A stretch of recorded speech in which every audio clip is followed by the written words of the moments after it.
This is Cody. He runs a custom trophy and plaques business doing $1.7 million per year. It's a family business that's been passed down for 4 generations, but the business only makes 6.4% profit, barely $100,000. And after taxes, it's even less. So if Cody wants to pass this down to his kids one day, they're not going to inherit a thriving business, just a low-paying job with long hours and a lot of risk. I'm Alex Ramosi. I own Acquisition.com, a portfolio of companies that generates hundreds of millions a year. And I also sold and built a physical products company, so I'm very familiar with some of the problems that Cody's dealing with. My suspicion is the key things that are going to catapult his business are fixing his pricing, scaling his advertising, and figuring out how to generate repeat business from his existing customers. And so first, I'm going to dive deep into the business. Then we're going to break down all the tactics that he and you can use to scale your business. What's up? How are we doing? Let's talk about trophies. Yeah. So my name's Cody Schulson. I own Trophy Outlet.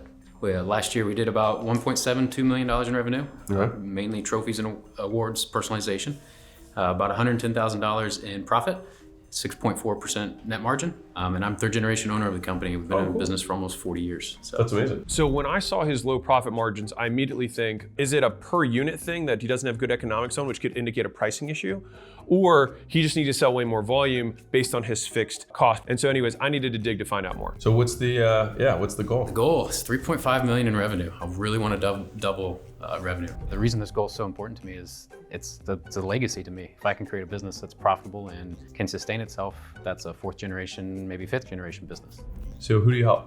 So mainly coaches, event organizers, as well as businesses and organizations, as well as gag gift purchasers. I got that vibe. Yeah. Okay. So how do you help them? So we offer free engraving, fast shipping. Everything we do is personalized to the business or the individual. So they go to the website, to our platform, purchase, add the personalization info, their logo, things like that. And then we fulfill it. If it's needs approval, anything like that, but most things ship in 1 to 2 days. So. Sweet. How do you make money? How do we make money? All right. So on our website, direct on our website, most of our products kind of land in that $100 to $150 price point. We have products that range from $4 all the way up to $900. Okay? So it's a wide range. Most popular item is a 4, 5, and 6 foot trophy, which kind of lands at about $89 to $130. Okay. And then dash plaques, which are like little car show things that guys collect when they go to car shows. And interesting. Yeah, so it's kind of, we sell them for $1.25. We sell minimum 50, but we sell thousands of them a year. I've never even heard of that. So how do you get customers? Trophy Outlet started in 1985. So almost, this is our 40th year. And we launched our Etsy business in 2019. And we did about $70,000 the first year. And then in 2023, we launched Amazon and did about $300,000. And then last year, we launched TikTok Shop, and we did about $270,000 in revenue, but 250 of that came in December alone.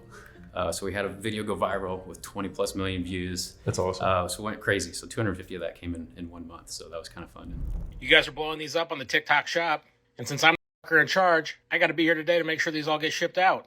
If you can keep it going, maybe next week I'll make the fuck come in and they can take care of it. Have a good Sunday. And you sold those? We sold those, yeah. And not quite family appropriate, but yeah. No, I love that. And you were able to fulfill on the amount of orders that came in?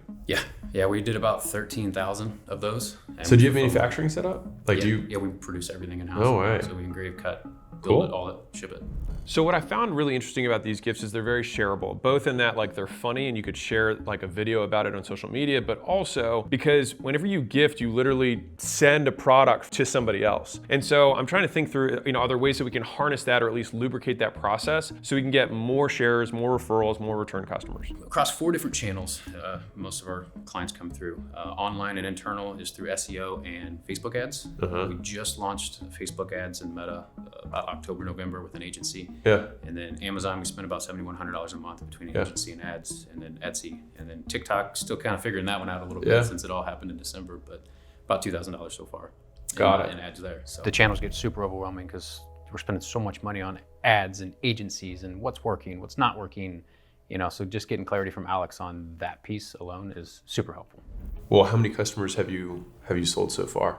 In 2024, direct on our website, and I have this broken out per channel in a couple slides, but total visits is about 90,000 visits to our site, about 2,500 orders, there's a 2.8% conversion rate, and about 781 products, so it's a lot of products. Is everything made to order? Yeah. Everything's Okay, made so it's to order. not it's not like you're carrying a ton of inventory. Like you've got raw materials in there. Raw materials, most of it we bring in from our vendors, Okay. kind of as we need it. We don't Okay. carry huge. So when I asked, is it made to order, that was an important question because inventory can be one of the biggest costs in a business. And especially with somebody that had that many SKUs, I got really worried about it. But because it's made to order, then it's really just like optionality. So then you just look at operational efficiency of like how difficult it is to make all these different things. And I bring this just from my own physical products experience with Prestige Labs, which is my supplement company. You know, you've got to be looking out, 8 weeks, 12 weeks, sometimes 16 weeks ahead of time to make your orders. And that can be a huge cash drag on the business. What's been holding you back? So I think it's marketing. Fulfillment wise, we proved that in December we can handle about double fulfillment. I mean, with limited complexity. So I just need more people to the site, more people buying, and we can fulfill it. So, and also very product heavy with low margins. So working on the margin piece, getting profits up a little bit. So do you want to like sell this company eventually, or like what's I haven't really had any thoughts of selling, but I want to create a business that is sellable. Yeah. So I have the option if I want to sell or no. But I would love for it to be a 4th generation business someday. All right. So how many locations do you have? Because you have brick and mortar, correct? We have 1 retail location now. We have 2 locations total. We closed the other retail location down in its production only facility. Okay. So the other retail location, does maybe $150,000 in revenue out of that location. So just like walk-in traffic and whatever. yeah, walk-in, email stuff. Does it like break that. even? Not really.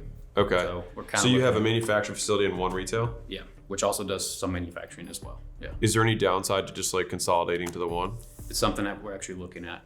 Consolidating and going more e-commerce and kind of cutting the retail business. The fact that he has 2 physical locations is a bit odd given the nature of retail in 2025. The vast majority, and it's continuing to grow as people are doing online sales. And especially with the amount of customization that he offers, it makes more and more sense for him to sell to a national base, which he's already doing. So these are the issues. What are the metrics you got? So numbers, 1.72 million in revenue, about 110,000 in profit.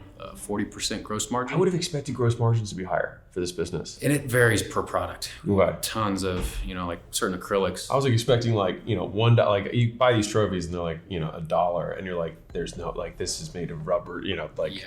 Okay. Yeah, so it just varies widely between the products and platform and stuff like that. But net margin about 6.4%, LTV 133, and then CAC 1190. LTV to CAC ratio 11-1, and that's blended across all channels. How do you come up with pricing? Guessing for the most part, or I'll look at some competitors, but there's not really good apples to apples comparison necessarily. Do you do like a cost plus or like? Yeah, so I have massive spreadsheets of all of our costs, things like that, factor in labor, and then I just kind of add my margins to it, and have slowly been trying to bring that up over the years.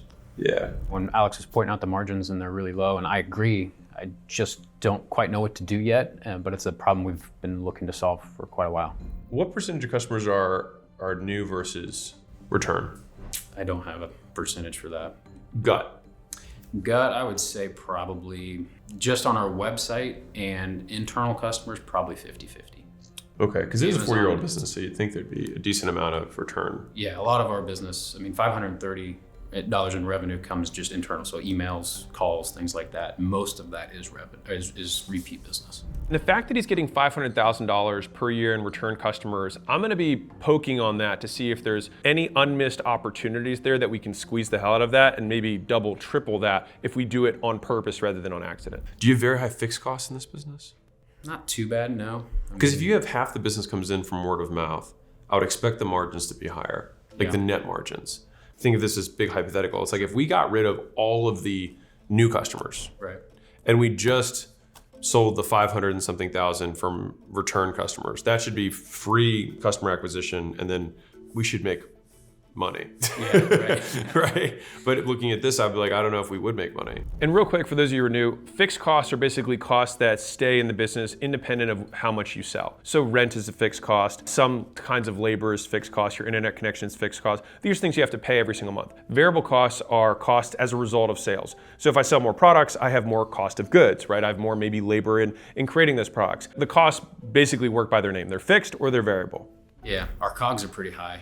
I do think there's a pricing issue. Yeah. Which we'll get to. Okay. But okay, this is good. Your LTV to CAC's pretty strong. Yeah, it's pretty decent. And I learned that a few months ago coming here the first time, so I started increasing. And that's not lifetime revenue, that's gross profit. That's profit, yeah. Okay. Yeah.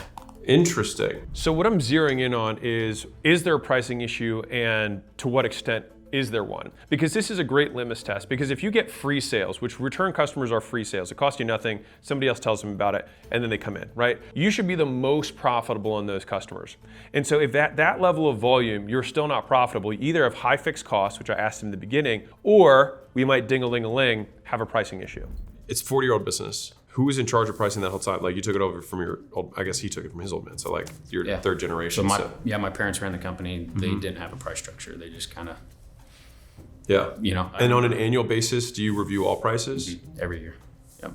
Interesting. So about February, March of every year is when our vendors raise prices. So then I adjust accordingly. Got it. Was their margins the same when they were running it? Much less. Lower? Oh, way low. Like not making money at all.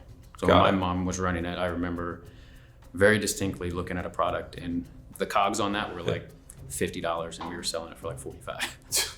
I mean, this does not work. Yeah. So Okay. I immediately raised prices. Yeah. Like, doubled them almost. Okay. And then constantly just continually up them. Yeah, I think I have some ideas there. All right, what else you got?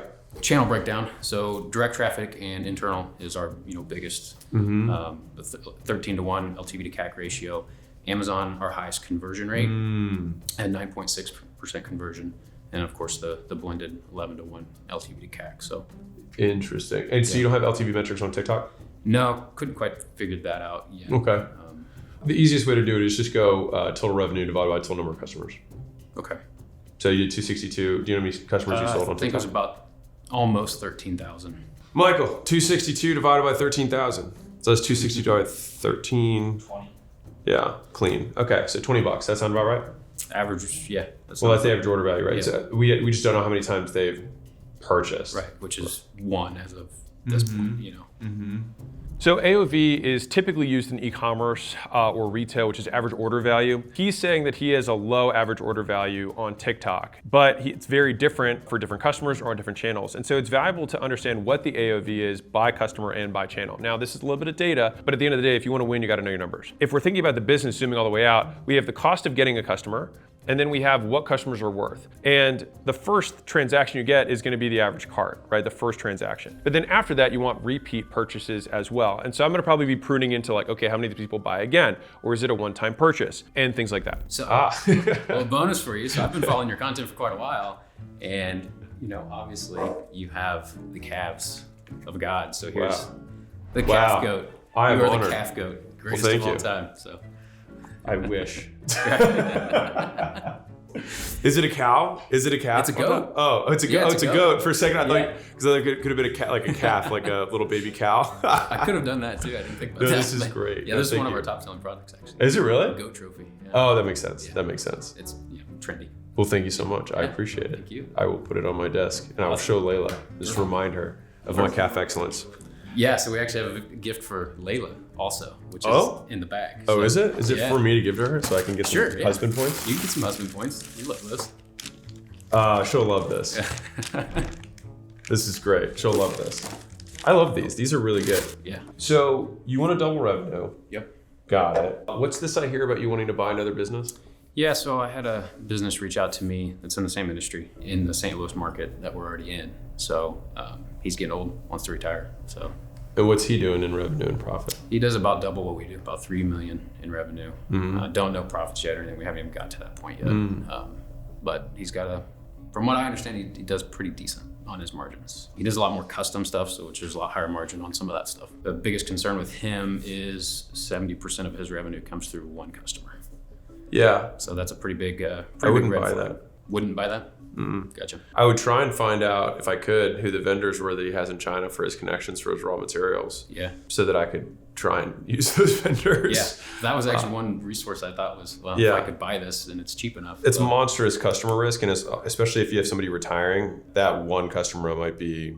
So at acquisition.com, we have a scorecard called the value acceleration method, which is essentially how can you both maximize value and then also minimize risk, which ultimately makes a company more valuable. In this one, he says there's two big red flags here. First is you've got key man risk, which is when you have a small business, you've got an owner that's retiring, oftentimes they are key men in the business. Now they've been working for however many years, and there's so many things that they're unconsciously competent of and unconsciously are doing to keep the wheels going, and it's often not documented or at least well documented. So that's a big concern, number one. But by far, the biggest concern, number two, is that 70% of the revenue is coming from one customer. So if that customer leaves because maybe the guy retires and he has a relationship with them, then I'm so out, right, on this deal. Now, the third thing here is we have to answer the question, why bother? Right, like why are we even doing this? What problem are we solving? Now, he did bring up that this guy has some better connections for raw materials, which can improve his margins, which I do think is valuable. But do I want to buy a business to get a connection? I'll zoom out from the back forward, which is like, what do we want to be when we grow up? Basically, this is going to become a media/marketing business that monetizes through trophies. Right. Or you can go the B2B wholesale route, which is probably like outbound sales team that's calling wholesalers and whatnot. Yeah. From what it sounds like you're better suited for the e-commerce, direct-to-consumer side. That's what it sounds like. I don't know, like currently that's where we're at. Yeah. Okay. Because I think you could more than double wholesale currently, and it's just easier. Yeah. But that just kind of came naturally. It wasn't anything we pursued necessarily. But understood. Yeah, majority of it's all e-commerce and. Okay. You might have one of the simpler plans that I have. Yeah. Yeah, which is, I mean, simple doesn't mean bad. Simple is good. You know, if sometimes you have like 10 things to do, it's better to have 3 that move the needle a lot. And I think you're kind of in that situation. There's 3 big things, but I think we'll why don't you come over here and then we'll net it out. So Cody is actually at stage 5 productized in the $100 million scaling roadmap. So if you look at marketing, he needs to spend more on niche down marketing. And so the issue here is that he has 2 different avatars and we have to get him to pick and commit. The nice thing is that I can probably tell you what the other problems he's going to be having at this level are and what he needs to do to graduate to get to the next level. We broke down the stages of scaling a business into 10 steps, and we did it across all 8 functions of the business. So product, marketing, sales, customer service, IT, recruiting, finance, and HR. And the nice thing is that businesses behave in patterns. And so if you want to know where you're at, and what you need to do to get to the next level, this scaling roadmap is absolutely free and it comes personalized to you. So we built this bot, you plug in your business information and we'll send it right over to you. Now, if you like the interaction that I'm having with Cody and you're like, man, I would love it if acquisition.com would take a look at my business and see if they could help me kind of move the pieces around and make it significantly more valuable. We run scaling workshops under our advisory practice throughout the year. And if you want that, on the thank you page, you can schedule a call, talk to my team, and see if it's a fit. Otherwise, get the scaling roadmap. It's absolutely free, and enjoy the rest of the video. What percentage of customers are gag gifts? So that's the Amazon, Etsy, TikTok. That's all that. So it's like, so what's that? 44%. Yeah. Roughly. And that's kind of been the fastest growing since 2019. That's for sure when we launched that, which is all under a different brand technically. Okay. We started a different brand back then because we don't want the explicit vulgar to be under Trophy Outlet. Sure. You know, church moms and stuff get see that. I hear you. Yeah. With this business, like fundamentally, you just have you've traffic and a conversion page. Like, and then if you already have, let's call it, for right now, not a constraint on manufacturing or anything like that. The 3 big kind of levers that I want to go off of is number 1 is consolidation, which instantly adds to profit. Yeah. Pricing, which also instantly adds to profit. Yeah, absolutely. And then media. These are the big ones. Okay. So from a consolidation perspective, we have the SKUs, right? Yep. And then we also have the brick and mortar locations.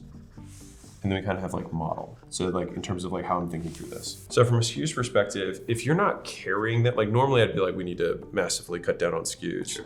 But like if you don't have like this warehouse full of stuff and it's just like more options for people to purchase, I don't think we need to like get rid of anything. And a lot of the SKUs too, it's the same product, just maybe for football versus baseball or something. You know, it's a very similar product. Right. It's a GOAT trophy and you just put a different plaque on it kind of thing. That doesn't bug me. And if you were like, man, it's super hard for my team to build all these different things, then I'd be like, all right, well then we should look at that. But if it doesn't seem like you're stressed on the manufacturing side. No. But that's where my skill set lies too, as far as operations. That's what I'm good at. So the second is the brick and mortar. If you have this retail location and it's basically breaking even or losing money, and that's not even the future of the business, then to me, I would say let's just save our $50,000 a year in rent and then just add that to the bottom line. Right. I feel like that would be a good idea because that would increase profit by 50%. Yeah. Which is like chill. Pretty much instantly. Yeah. And also there's just like the headache of like, it's this thing over here. Yeah. And you can probably just take the couple of good people from there, bring them to bring them home. Right. Yeah. So that feels good. So the next one is model. This is arguably the most important decision that he has to make in this entire kind of interaction with me. Because this is the strategy or the vision of the business. Like, what kind of business do you want to be when you grow up? And I think a lot of entrepreneurs get stuck in no man's land and they just can't decide. And so if you think about what the definition of decide is, it actually comes from Latin, which is decadere, which means to cut off. And which means we have to figure out what path we're going to cut off by making a decision. But like, if he wanted to have an exit of some kind, then the revenue retention is going to be a really important thing. If he just wants to make money and grow, then it would probably be faster for him to just go the consumer route and simply arbitrage media and make the spread, which tons of people are doing right now, and I think would totally work for him. But what won't work is trying to pursue both masters and ultimately serve neither. So in some ways you have two businesses, let alone like if you were like, forget about the third one you're thinking about buying, like you already have two, and I'd rather have one. I'm not saying cut the one that you have, it's obviously a 40-year-old business, but like I really have to make that decision. And that's actually not a me decision, it's a you decision. So if I'll say it the way that I think Layla loves framing opportunities this way, because I always think about upside and she always thinks about downside. And so it's like, what problem would you rather solve? So in the gag gift path, the problem that you're gonna have to solve is you're always gonna have to find new cheap forms of media. So it's gonna be like TikTok Shop is what it is today, and live shopping, and that'll probably be good for another year or two. And then it's like that'll start to get more expensive and other people compete. And it's like then you're gonna be in the next, whatever the next game is. And you're just gonna have to get really good at paid ads and creative and conversion optimization on the site, increasing average order, that kind of stuff. The other path is you build either an outbound sales team so that they can sell these kind of B2B offerings that are, or B2C if you want to consider the fantasy leagues, and or just like a simple meta ad strategy that would lead people to call the number functionally. And then there you're saying, cool, our goal is to be your trophy provider for life. And I think the fact that you're a 40-year-old business sounds really good. It's like, hey, we're a 40-year-old business. Our goal is to be your manufacturer for life.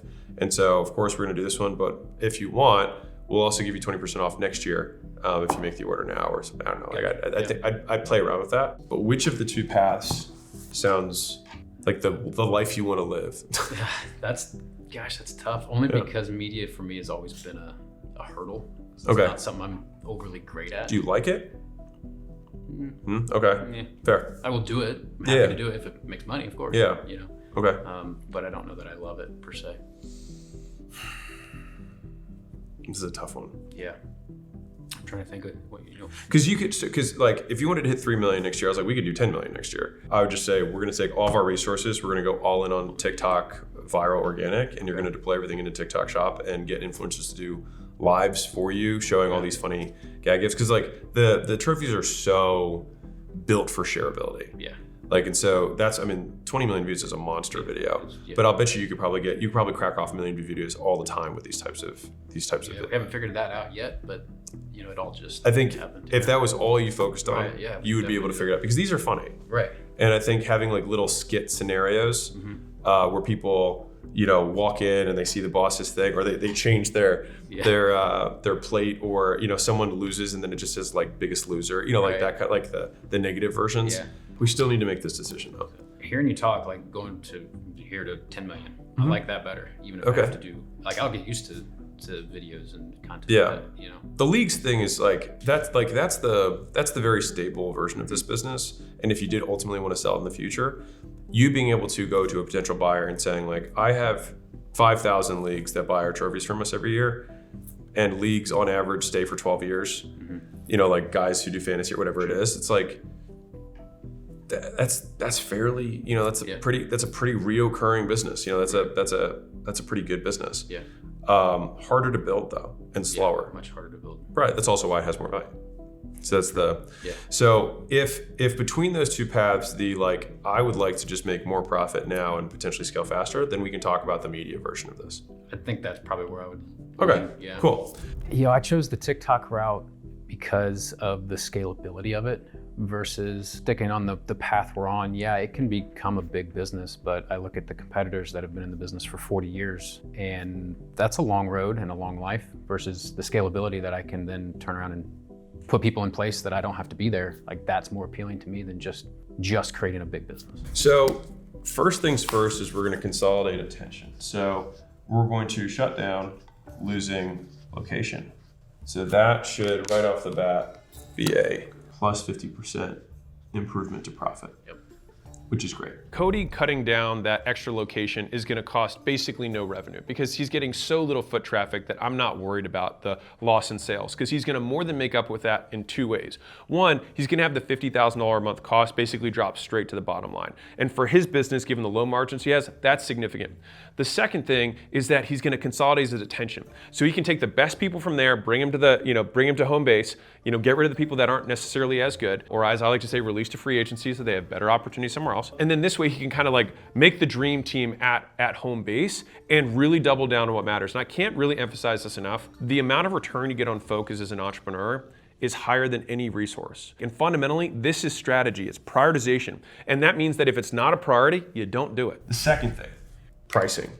So what I want you to do is I want you to switch from, and you're probably familiar with this. So there's a lot of different pricing models, but you have basically something called a cost plus model.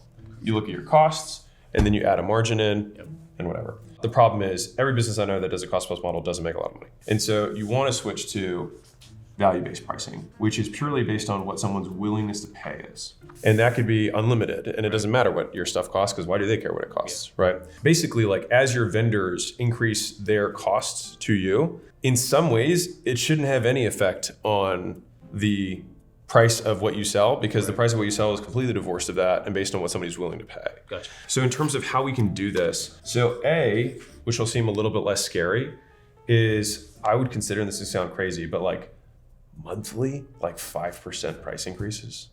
Like just keep going. Okay. And just keep going. That is like path one. Yeah. And the thing is that every time you raise the price by 5%, you double your profit, or I'll say 6%. If you want to be like, hey, I doubled my profit this month. Then the next month you can raise by 6% and then more than double because it's 6% times 6%, right? Okay. So that is one way. The other way is that you just start immediately split testing kind of like 80-20 on your highest sales velocity items. This is simple, right? This is simple to do. You have to do any thinking, you just add it, and that's what it is. This one will probably get you more profit faster. It just takes a little bit more thought. So you'll take those 4 foot, 5 foot, 6 foot trophies and just start just keep bumping the price and just seeing what conversion rate looks like. What you're trying to optimize for is gross profit times units sold. And so if you think about it, it's like, where's the sweet spot where I get the most amount of units sold at the highest gross profit? Oftentimes it's higher than you think it is. Because where I think a lot of entrepreneurs get stuck is like sales velocity goes down and then they get afraid. But the thing is that you will usually make more money before you make less money when sales velocity drops. Usually. I'm referencing something called price elasticity, meaning if we make the price go up, how much do the sales go down? In general, when you raise a price, fewer people buy. But the question is, by how many? So for example, if I were to double the price of something, and that might triple my margins or quadruple my margins, and 25% fewer people buy, I should absolutely do that, even though fewer people ultimately say yes. And so he's in one of these situations where he's selling barely enough to stay profitable, but he's selling a decent amount of volume. And so I'm just saying, I wonder if there's a way that we can bump this price even by 6% would double his profit. That's why I'm testing like how sensitive is this market. Now he did indicate that the customer that he decided he wasn't gonna pursue, which is the car show guys, the B2B sales, the people who are kind of not the gag gift thing, those people are very sensitive. And so it's like, okay, if they're the sensitive ones and we're going away from them, are the ones that we're going towards less sensitive? And it seems like the answer is yes. And to me, that's a big profit opportunity. In terms of cadence for price tests, would you do it on the site more, or do you think you would be doing it on the phone? It'd be on the site. Okay. Yeah, because that's where customers see the pricing, even if they call or anything like that. Yeah. I'll bet you right now, because I don't know how many people like buy. Is it a super price sensitive market? Trophies, yeah, can be, especially with certain avatars. Like car show guys are cheap. Which ones? Car show guys. Car show. Yeah, so I'll bet you what's interesting about this is that your recurring revenue business is very price sensitive, and your gag business is not. Not at all. Right. Yeah. I mean, it makes me lean more towards the gag gift side anyways, because it's like we can get customers for free and we have far more pricing power because they're in the moment, they think it's funny. Whether it's $8 or it's $12 or $16, like I kind of just want to buy it. Yeah. The difference between 8 and 16 is monstrous, right? Yeah. For the business. So site price test, and I would probably start with the gag. Okay. Gifts here, and then I'll make 3, let me try 6% on boring side. Boring trophies. At the end of the day, you shouldn't take anyone's advice, including your own. You should just take the customer's advice. And the way the customer gives you advice is by running a test and just actually seeing, will you buy it or not? And the nice thing is, if you raise the price and you go too high and you ultimately have people, sales decrease, then you can always lower it again. Not a big deal. But not testing your price is the most expensive thing that you can do in a business from the profit that you should be making but aren't. Now, this is the major part, is if your focus is going to be media and that's going to be the direction that you're going in. Was there an influencer or something who made the video that had the trophy in it? No, it was my operation. Oh, you guys did it? Yeah, we did. did. And it just happened to just crush. It got tagged, our product on TikTok shop got tagged, and we sold 70 to 100 off of that. And then we did a follow-up video, and that's the one that had 16 million views. Okay. So yeah. It was How many TikToks do you make in a month? Right now, we're doing about 1 a day, and we're trying to ramp that up to 3 a day. Okay. The gifts that he has, the gag gifts, the head mofo in charge, those types of gag gifts lend themselves really well to being shared and going viral. And so him doubling down on all the different permutations of that as different hooks and different organic content, that makes complete sense, and he should just do as much of it as he possibly can. And for anyone who's listening to this and is like, okay, he's gonna go from 1 to 3, I wanna just break a belief for you. You can post 100 times a day. The platform is incentivized to distribute your content to as many people as possible to retain attention. And so there's a lot of mythology on all platforms of people who say, don't post more than X times. I think it absolutely just comes down to a quality metric, which is how many times can you post good stuff? But there's an Instagram page that's in Bollywood that posts 100 times a day and gets like 9 billion views. And so the thing is that not the same people are going to see every post. And so right now, when you make a post, only 1 or 2% of your audience likely see it. And so if you make 10 more posts, they might just show to other people in your audience that aren't the first people who saw it. So the direct site traffic right now comes predominantly from SEO. Right. So talk to me about that. Yeah. Do you have an SEO firm or are you good at SEO? No, it's an SEO firm, agency. How long have you been working with them? This one, about 8 months. 8 months. Traditionally, I've always had pretty good success with SEO. Okay. And then we stopped SEO because the previous company wasn't performing, and we just let it go for several months, and then hired another company. And then when these guys came in, it started going back up again. Mm-hmm. What stops you from doing more SEO, or rather, what stops that? If you were to say, hey, because when I see 13 to 1, right? I'm like, that sounds interesting. If you were to say, hey, I want you to give me 3 clients worth of focus, so that you can give me 3 times the backlinks and 3 times the articles or whatever it is that they're turning out for you. Is there anything that's, because if you get 13 to 1, it's like, we should spend as much as we possibly can on that. And that's why I started Meta But it's different though, yeah. Right? Because it's interruption-based ads versus SEO where it's intent-based. Okay. Do you think you go to the SEO agency and just say how do you max me out? I could absolutely do that. Okay, yeah. I would, because it's also these things are things that are not taking your time.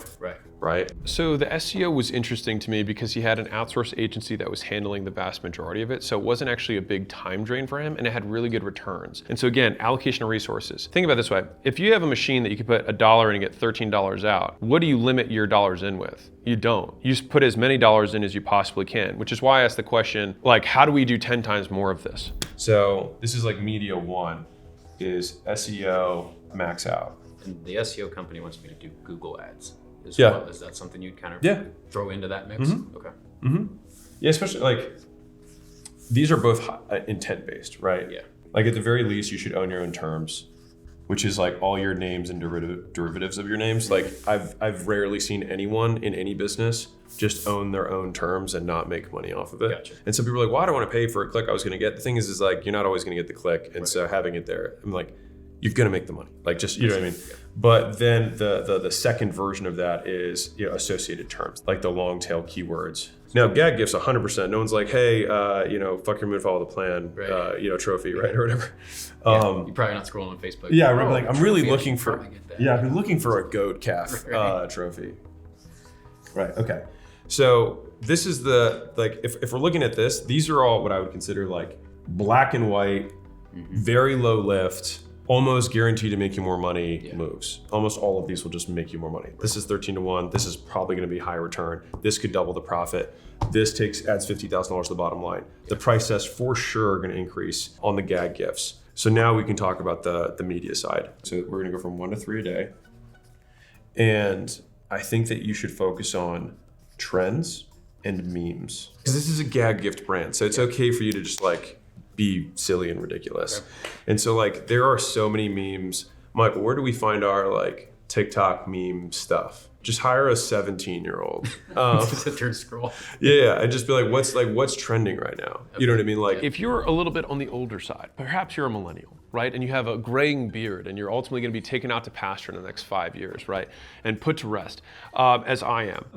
You have to get people who are younger than you, who are in the game of social media, who know what's hot right now and can make contextually relevant or native media that ultimately gets way more shares, way more views, and then ultimately more conversion. Plus 1,000 aura to Cody. so what's interesting is that a lot of these TikTok ones also do well on Instagram, so you could repurpose there. Do you post on Instagram? Yeah. Okay, yeah. I So just started. posting. yeah, at least you're getting you'll get a double you'll get double usage on that. But yeah, TikTok is like the perfect platform for you for these bad gifts. Like it makes complete sense to me. They did 250,000 in a month, and so the reason I said the 10 million is like, okay, well that happened on accident. Let's do it on purpose. Right. And if you can do 250 a month just from that, it's like, well, there's 3 million. Yeah. I think you getting really ridiculous with the volume will get you a lot better. And I think this is one of those things that you should live close to. Okay. Like you. Yeah. Like these things are all things that you can do probably the week you get back. Yeah, You know what I mean? This one is going to be this is like the big commitment of what's the bet we're making? The bet we're making is that mastering TikTok, live selling, et cetera, is going to be the way. It's definitely a new skill. It's a little intimidating to know like, okay, this is where 80% of my time is going to go now for a new task that I've never done. But very innovative, which I love innovation. I love thinking about like, oh, hey, how can we be different than the industry? And this is definitely different. Now, the second part of kind of like TikTok mastery is going to be influencers. Okay. And so what's nice with TikTok Shop is that your stuff is automatically going to be listed there and other people can make videos for it. And you're in the price point that's perfect for TikTok Shop. Yeah. Like 20, 30, 50, like it crushes for that stuff. And it's such easy videos for people to make. Right. And that lines up with what TikTok has been telling us to.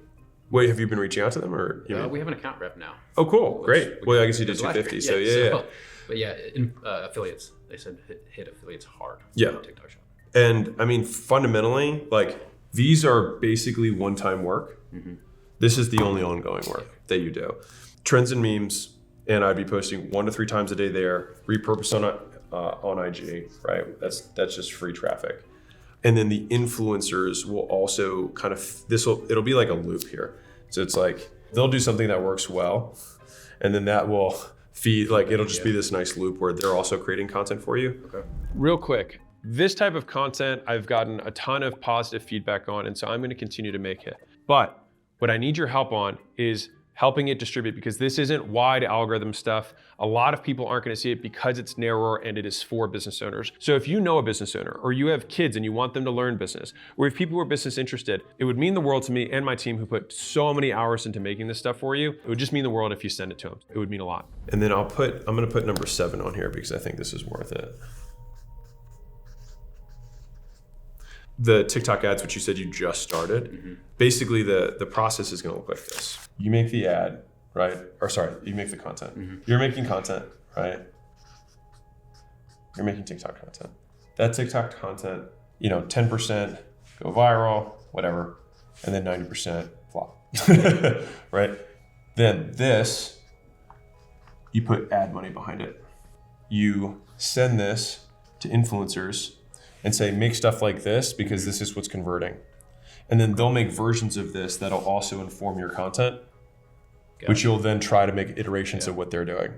And so you're kind of your source, like you're starting, here's the TikTok content, some does well, great, push ads behind it. By the way, guys, here's the ones that are working well. They make stuff, you can take theirs, push money behind it as well, and model it and make for permutations of it.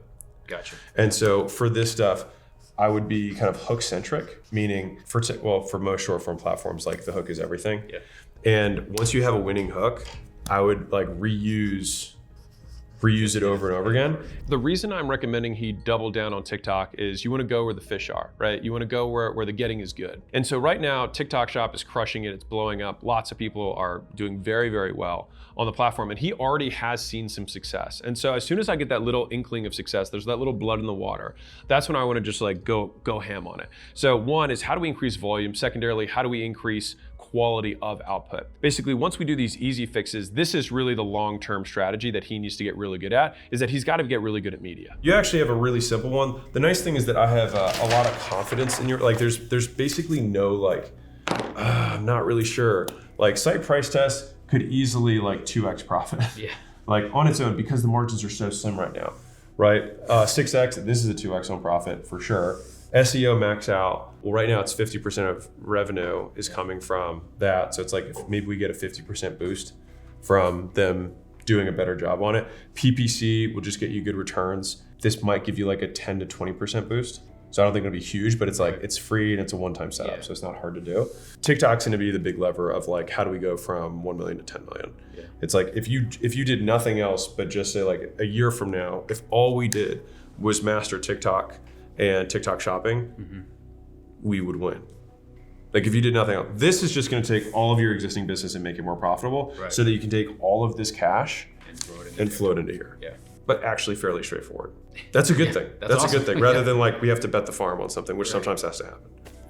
Yeah, that's awesome. Way simpler than I was thinking. So oh, good. Awesome. Yeah. Dude, we'll just do more of what works. Right. And the fact that you have such low margins excites me. Because when you make 5 or 10% improvements, you double or triple profit. Exciting. Yeah. Right. And the fact that you haven't like that there was no pricing discipline, like there's no like process to pricing besides like we'll just keep raising it when our costs go up. Yeah. Usually there's just like when I see a business like that, there's like massive unlocks. Like I'm saying 6% on boring trophies, but like you might be able to push 25. Yeah. And that 4x is 5x is profit. Right. Whenever I see a business that's mispriced or extremely mispriced, I get really excited because I know it's one of the lowest operational drag moves that you can do. Functionally, everything else you have to do in a business, you've got to do something. With pricing, you literally change a number or you say a different word at the end of a phone call. Like it's that easy to change, but it has such a dramatic impact on how profitable a business is. And what's crazy about that is that entrepreneurs tend to be the most afraid of pricing changes. So it's all between your ears and psychology and fear, just having the courage to just say a bigger number. The fear is that you're somehow gonna lose your business. You just, if it doesn't work, you just lower it back again. Not a big deal. But this could change his life. And so I'm very interested to find out more there. What's the offer that you have in the box? Usually it's a little code that says like 10% or something to order here, order again. Why don't you give something much better than that? Okay. So we have to come up with a really compelling offer to get people who are buying. Because the nice thing, the important thing is, are you doing fulfillment for Amazon sales? We have some FBA, but most of it's FBM. So okay. We're fulfilling most of it. Okay, great. So you're fulfilling most of it. That's wonderful. Okay. So, and Etsy, same thing? Etsy, we fulfill everything, yeah.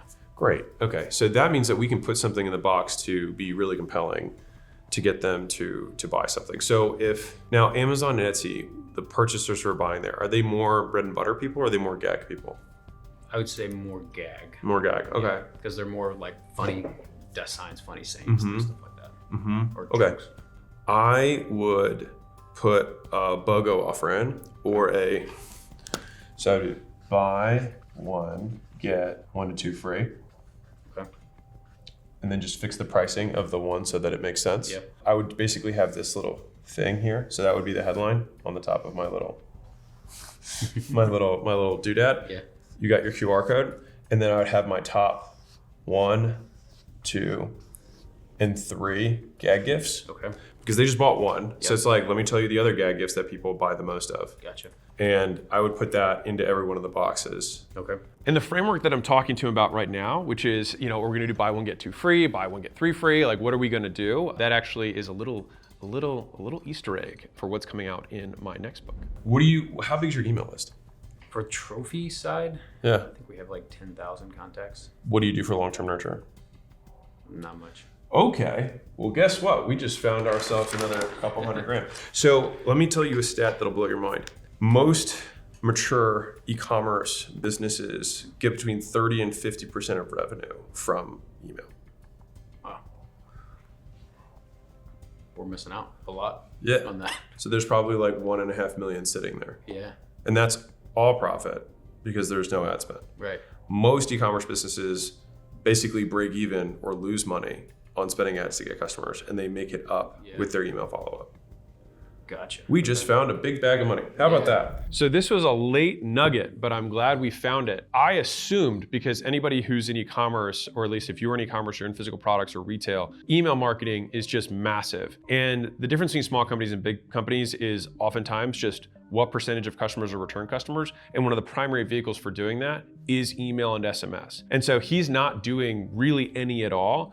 And so this was just a massive profit opportunity because he's getting all these customers in the door and then just never talking to them again. And so if you're a business owner right now and you have this big list of customers and you haven't like emailed them in a while, it's the closest thing to free money. You just send the email out with some sort of offer and you can get money immediately for basically no cost because you already incurred the cost. Now, the structure that I talk about with emails is that obviously you can't do that forever because then you just fatigue the list and people would be like, well, I don't want to listen to this thing. All this guy does is try and hawk stuff. I like to try and have some sort of value if possible. Now, value can be described in different ways. If you have gag gifts, then it's probably gonna be in the form of entertainment more than it is education, right? Like people are gonna like, oh, let me 6 ways to use trophies. Like, I don't know if I'm really into that. But if I see funny versions and maybe even emailing some of his content that really does well, might be a great strategy for him to get people to continue to click and basically reinforce that loop so that they want to open it. Because at the end of the day, people buy newspapers because they want to feel educated, but what they read is they flip to the back and often read the funnies.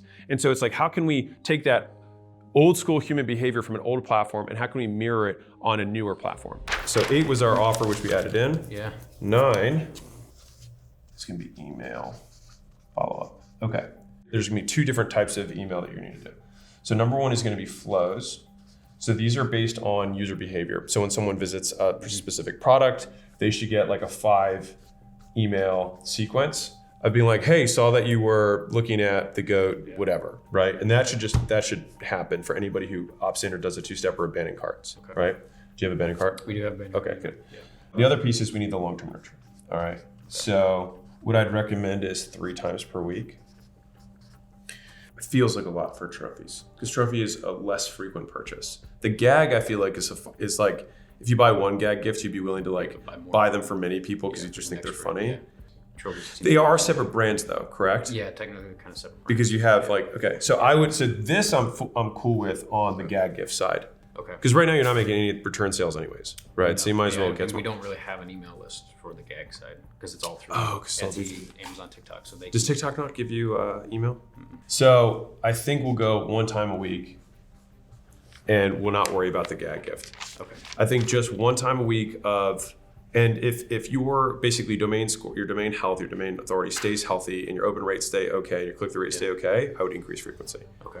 So you start with 1 a week, and then you're probably thinking, okay, what am I gonna email them about? Right. Right. So when you have customer stories, cool trophies, because I'm sure every week there's like 1 trophy or something that's just like interesting that you guys have, right? Probably stuff about recognition, status, and cheapest compensation. So I think if I owned your company, right? Mm-hmm. So I'd be like, okay, are we in the trophy business? No, trophy is what we sell. Right, but it's really just the vehicle for giving people recognition, status, and compensation, right? Yeah. And so the things that I would email would probably be about how you could either give your team a pay raise or you could give them a trophy. And believe it or not, here's this research, the trophy is actually even more meaningful. Right. So they like it more and you like it more as a business owner, right? So it'd be that kind of stuff that you only have to write 52. It's not that many emails, right? You could literally probably do it in like a day and a half or 2 days. So keep it low in the beginning just to like get a feel for it, see how, like the first couple emails are gonna shake out because you're gonna have a super responsive list. Right. And we wanna keep these all text. All text, okay. Yeah, all text. I would say link to the image because then the curiosity is gonna drive the click. Okay. And also image-based tend to get lower deliverability rates than like full text one. And when people opt in, or so when people purchase or opt in, if they abandon cart, the first one I would have is reply back for funniest trophy of all time. And so as soon as someone opts in, it's a double opt-in, so to increase your deliverability. Right. And so they'll reply back, and then it's an automation. You don't have to do anything. And then you'll send them the link for the clickable picture. Gotcha. And they'll be like, "This is ridiculous." And then underneath of that, so when you have a clickable link, you want it to take them. You want to have it take them to a page that looks like this, whatever. And then here you have buy. So like you can have the funniest thing, but it's also CTA to get someone to buy something. Gotcha. 1 through 5 plus 9 Yep. are all like bread and butter, do these, zero thought. Yep. And so in terms of order here, all right, so this is number 1, because this is just gonna give you time back. First, this is probably second. Is it the same agency that does this and this? Yeah. Okay, so that's for could both be, of these. That's 1 call. This is 4th, 5th.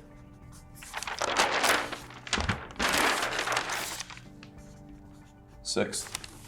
Put the email follow-up in place, because we're basically gonna optimize other things, and then we'll basically follow up with everyone. And then this is going to be 7th, 8th. Awesome. Cool. Yeah. Super cool. Well, I think we found a few doubles Yeah. in the business. Absolutely. I love it. Feel all right? Yeah. I feel really good. All right. Appreciate it. Thank Yeah, so you bet, much. man. This is awesome. It's gonna be great. And This is you, much cleaner and simpler than I thought. oh, good, This is awesome. good. I just got done filming with Alex. I'm super excited after this. I mean, to have a 9-point bullet point of here's your tactical of what to do to grow 2x, 5x, 10x, it's pretty cool. So whether you have a trophy company or not, all of the fundamentals that we're walking through here is 1, we're consolidating costs because there wasn't a strategic advantage to having a larger footprint. Number 2 is that we're running pricing tests regularly so that we can optimize how much money we get per customer and see how much higher we can drive it. Especially with older businesses, they often don't change the prices as frequently enough. And especially with the amount of inflation that's happened over the last 3-4 years, if you haven't really adjusted prices in a big way, like 50% plus, then you're making significantly less money. The next one is doubling down on what works. So in 2 senses. One is he had good returns on SEO, but also we know that his organic with TikTok is working. And so I want to double down on those things. But if you look at how these things are ordered, so I tend to order them using ICE, which is impact, confidence, ease. So how big of a difference is it going to make? How likely is it to occur? And how hard is it? And so if you have something that's really likely, big impact, and easy, you start with those first, and then you just work your way down. And number 4, and this is a big one, we make sales to get customers. We don't get customers to make sales. And so the point of the first transaction that I'd like to shift Cody's perspective on, or anybody's perspective on, is you get the gag gift sale, but then you do everything else to turn it into a lifelong or at least repeat customer. And so we're doing this through multiple paths. One is that we're creating the offer to get them to come back so we can own the data. On top of that, then we have the remarketing in place that's going to happen in terms of email follow-up. On top of that, we could just have remarketing across all social media for anyone who hits his site. So each of these things have one clear intention, which is how do we get somebody to buy again? So if you liked this video, you're going to love this video I did with Raymond, who's a multi-location chiropractor. I break down tons of stuff that applies to many, many businesses. Click, go watch, enjoy.